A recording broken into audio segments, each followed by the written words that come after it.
You ever watch a chess master play and just wonder, how do they do that?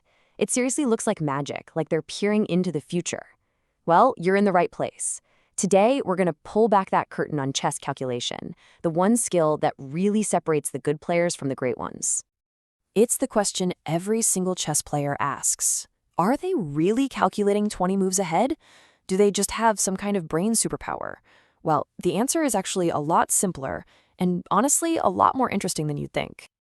So let's just bust the biggest myth right off the bat. It is not magic.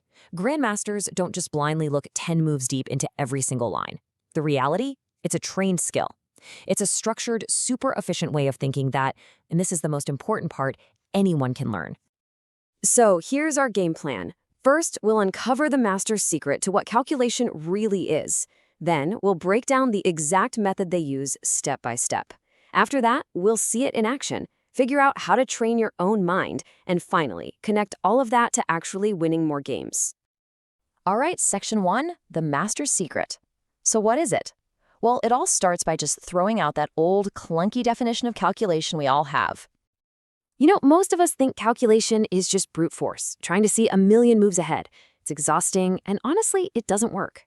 The real art, the master's way, is a structured process. It's about being selective, focusing only on what truly matters, and then evaluating the result with total clarity. And that brings us right to the core of it all, the actual step-by-step process that you can start using, like today. See, effective calculation isn't one giant leap into the unknown. It's a 4-step journey. We start by narrowing our options with what we call candidate moves. Then we visualize where those moves actually lead. We cut through the chaos by focusing on forcing moves. And finally, we step back and evaluate the result before we ever touch a piece. So let's break each of those down. Step 1 is all about resisting that first impulse. That knee-jerk move you want to make.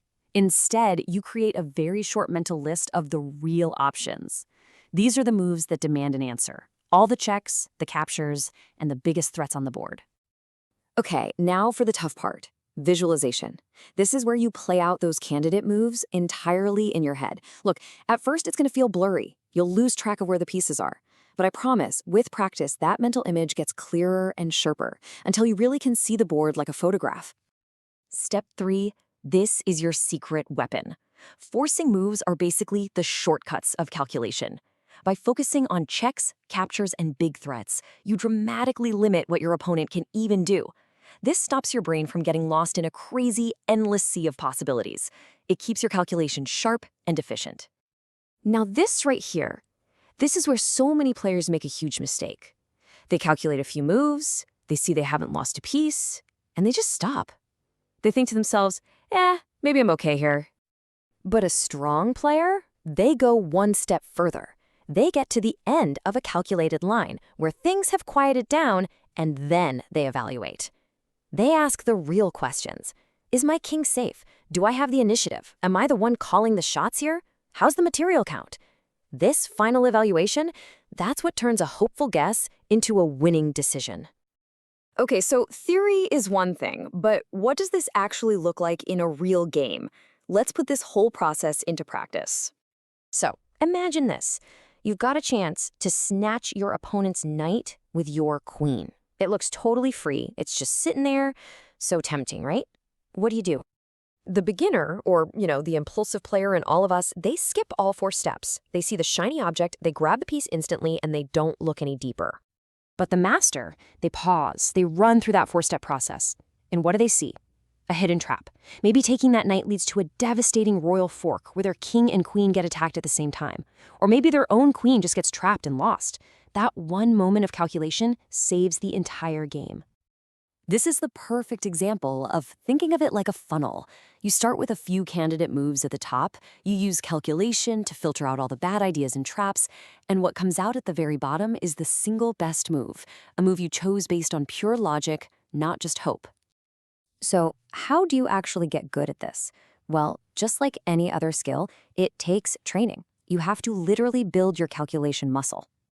I love this way of thinking about it. It is exactly like going to the gym for your brain. Every single puzzle you solve, every line you visualize, that's a rep. And every rep makes your chess mind stronger, faster, and way more accurate. So here's your workout plan. Tactical puzzles are your core strength training. Solve them all the way through in your head. Blindfold training, even just picturing one piece moving around, that's like mental yoga. It just improves your overall board awareness. Following famous games without a board, that builds your stamina, letting you hold complex ideas in your head for longer. And finally, use a timer. This adds pressure and teaches you to be not just right, but fast. So what's the real payoff here? This isn't just some mental exercise. Strong calculation, that's the bridge that takes a good idea and turns it into a win on the chessboard. And what's so important to get is that this skill isn't just for the flashy attack everything positions. It gives you confidence everywhere. In those quiet, strategic moments, you still have to calculate the tiny consequences of a pawn move. It really is the foundation of all good chess. So here's the bottom line. When you get this process down, you stop making those silly blunders. You see the traps way before you fall into them. But even better than that, you start to see the brilliant game-winning moves that will leave your opponents completely stunned. Because every great game of chess, every brilliant sacrifice, every quiet little masterpiece, it all begins in the exact same place. Right here, in the mind. So the only question left is, where are you going to start?